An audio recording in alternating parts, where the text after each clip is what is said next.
साथियों, इसकी पिछली 2 वीडियोस में हम लोगों ने स्वर को पूरी तरह से पढ़ लिया था। अब इस वीडियो में हम लोग व्यंजन को सीखेंगे।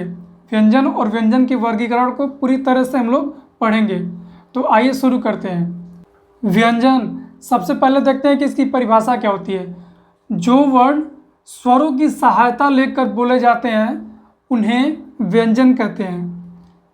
इस बात को ध्यान रखेंगे कि जो वर्ण स्वरों की सहायता लेकर, ठीक है, स्वरों की सहायता लेकर बोले जाते हैं उन्हें क्या कहते हैं? उन्हें व्यंजन कहते हैं।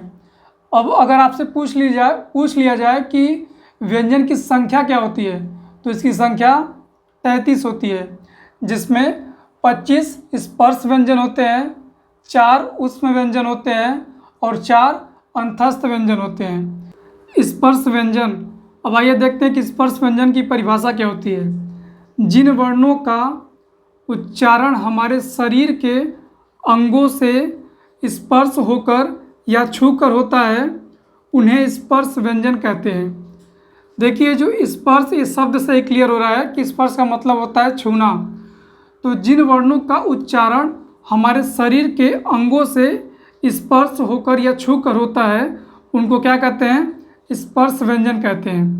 अब अगर आपसे पूछ लिया जाए कि स्पर्श व्यंजन की संख्या क्या होती है, तो इसकी संख्या 25 होती है। एक बात और ध्यान रखेंगे कि स्पर्श व्यंजन की संख्या अगर उच्चारण के आधार पर पूछी जाए तब वहाँ पे 27 हो जाएगी। 27 कैसे हो जाएगी? जो दो द्विगुण व्यंजन होते हैं उनको भी उच्चारण के आधार पे इन स्पर्श व्यंजन में ही जोड़ दिया जाता है। तो इस तरह से उच्चारण के आधार पर स्पर्श व्यंजन की संख्या 27 हो जाती है। स्पर्श व्यंजन को 5 भागों में या 5 वर्गों में बांटा गया है। आइए एक एक करके इन्हें देखते हैं। सबसे पहला है कंठीय व्यंजन। तो कंठीय व्यंजन की देखते हैं परिभाषा क्या होती है। जिन वर्णों का उच्चारण करते समय जीभ का पिछला हिस्सा हमारे कंठ को छूता है उन्हें कंठीय व्यंजन कहते हैं। ठीक है, जिन वर्णों का उच्चारण करते समय हमारी जीभ का पिछला हिस्सा हमारे कंठ को छूता है उनको कंठीय व्यंजन कहते हैं। जैसे क, ख, ग, घ, अंग, तो इन्हें कहेंगे कंठीय व्यंजन और इसे ही क वर्ग भी कहते हैं। अब दूसरा है तालव्य व्यंजन। जिन वर्णों का उच्चारण करने पर जीभ का मध्य भाग तालु को स्पर्श करता है उन्हें तालव्य या तालुव्य व्यंजन कहते हैं और इसे ही स्पर्श संघर्षी भी कहते हैं। जैसे च, छ, ज, झ और य, ठीक है, और इसे ही च वर्ग भी कहते हैं। तो ये च, छ, ज, झ और य तालव्य व्यंजन के अंतर्गत आते हैं। अब ये तीसरा है मूर्धन्य व्यंजन। आइए देखते हैं कि मूर्धन्य व्यंजन क्या होता है। जिन वर्णों का उच्चारण मुख से होता है उन्हें मूर्धन्य व्यंजन कहते हैं। जैसे ट, ठ, ड, ढ, अड़ और इसे ही ट वर्ग भी कहते हैं। दंतीय व्यंजन।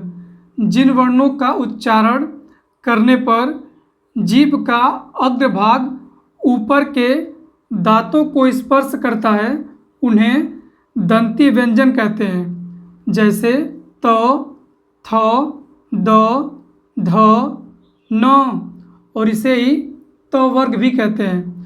तो जिन वर्णों का उच्चारण करने पर हमारे जीभ का अग्रभाग यानी आगे का भाग ऊपर के दांतों को, ठीक है, हमारे ऊपर के दांतों को स्पर्श करे उन्हें क्या कहेंगे? दंती व्यंजन कहेंगे। और दंती व्यंजन के अंतर्गत कौन कौन से वर्ण आ जाएंगे? त, थ, द, ध और न। अब आइए अगला देखते हैं ओष्ठीय व्यंजन। तो ओष्ठीय व्यंजन क्या होता है? जिन वर्णों का उच्चारण होठों से होता है उन्हें ओष्ठीय व्यंजन कहते हैं। अब इसमें कौन कौन से वर्ण आ जाएंगे? प, फ, ब, भ, म और इसे ही प वर्ग भी कहेंगे। तो जिन वर्णों का उच्चारण हमारे होठों से होता है उन्हें क्या कहेंगे? उन्हें ओष्ठीय व्यंजन कहेंगे। प्रत्येक वर्ग का 5वां अक्षर नासिक के व्यंजन कहलाता है, जैसे अंग, इय, अड़, न और म। अब आइए देखते हैं कि उच्चारण प्रयत्न के आधार पर व्यंजनों का वर्गीकरण कितने प्रकार से किया गया है। तो ये 8 प्रकार से किया गया है। अब आइए देखते हैं इन 8 को कि ये कौन कौन से हैं। पहला है स्पर्शी व्यंजन। तो स्पर्शी व्यंजन में क, ख, ग, घ, ट, ठ, ड, ढ, त, थ, द, ध, प, फ, ब, भ। तो ये सब आ जाते हैं स्पर्शी व्यंजन में।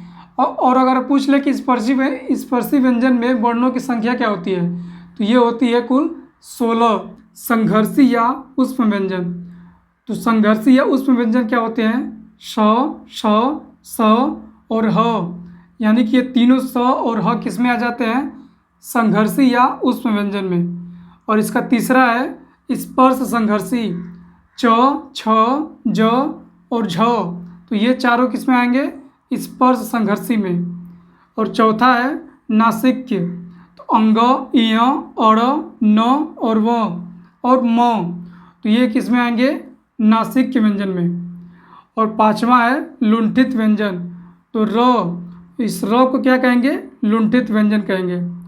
और ये छठा है पार्श्विक व्यंजन। तो इसमें क्या आ जाएगा? ल। तो ल को पार्श्विक व्यंजन कहेंगे। और सातवां है उत्क्षिप्त या द्विगुण व्यंजन। तो ड़ और ढ, ड़ और ढ को उत्क्षिप्त या द्विगुण या ताड़नजात व्यंजन कहते हैं। और ये आठवां है संघर्षहीन। तो संघर्षहीन में क्या आ जाएगा? य और वो। आइए अब आगे देखते हैं संयुक्त व्यंजन क्या होता है। संयुक्त व्यंजन तो छ, त्र, ज्ञ और स्र। छ, त्र, ज्ञ और स्र को क्या कहते हैं? संयुक्त व्यंजन कहते हैं। अयोगवा व्यंजन तो अंग और अह, अंग और अह को अयोगवा या असंगत व्यंजन कहते हैं। दंतमूल या वर्तस्व व्यंजन, तो इसमें क्या क्या आ जाएगा? न, स, र, ल, ज और दोनों द्विगुण व्यंजन ढ और ड़। तो ये सब किस में आ जाएंगे? दंतमूल या वर्तस्व व्यंजन में। अब ये देखते हैं कि काकल्य वर्ण क्या होता है। तो ये ह को काकल्य वर्ण कहते हैं। अब आइए देखते हैं कि घोषत्व के आधार पर व्यंजनों का वर्गीकरण कितने प्रकार से किया गया है। तो ये 2 प्रकार से किया गया है। पहला है घोष या सघोष व्यंजन और दूसरा है अघोष व्यंजन। आइए देखते हैं कि घोष या सघोष व्यंजन क्या होता है। तो प्रत्येक वर्ग का तीसरा, चौथा, पांचवा तथा सभी स्वर, द्विगुण व्यंजन और अंतस्थ व्यंजन और ये ह और ज, ये सब किस में आ जाएंगे? घोष या सघोष व्यंजन में।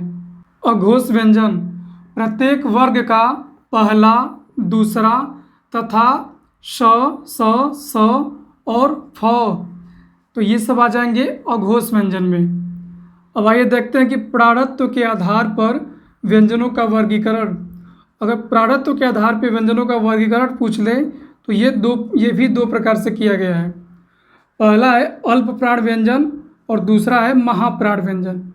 तो देखते हैं कि अल्प प्राण व्यंजन क्या होता है। प्रत्येक वर्ग का विषम वर्ण यानी पहला, तीसरा और पांचवा एवं अंतस्थ व्यंजन और सभी स्वर और द्विगुण व्यंजन का ढ़। ठीक है, तो ये सब आ जाएंगे अल्प प्राण के अंतर्गत। और अगर अल्प प्राण व्यंजन की संख्या पूछ दे तो ये होगा 31। और दूसरा है महाप्राण व्यंजन। तो प्रत्येक वर्ग का समवर्ण यानी दूसरा और चौथा और ऊष्म व्यंजन और द्विगुण व्यंजन का ढ, तो ये सब आ जाएंगे महाप्राण में। और महाप्राण व्यंजन की अगर संख्या पूछे तो ये हो जाएगा 15।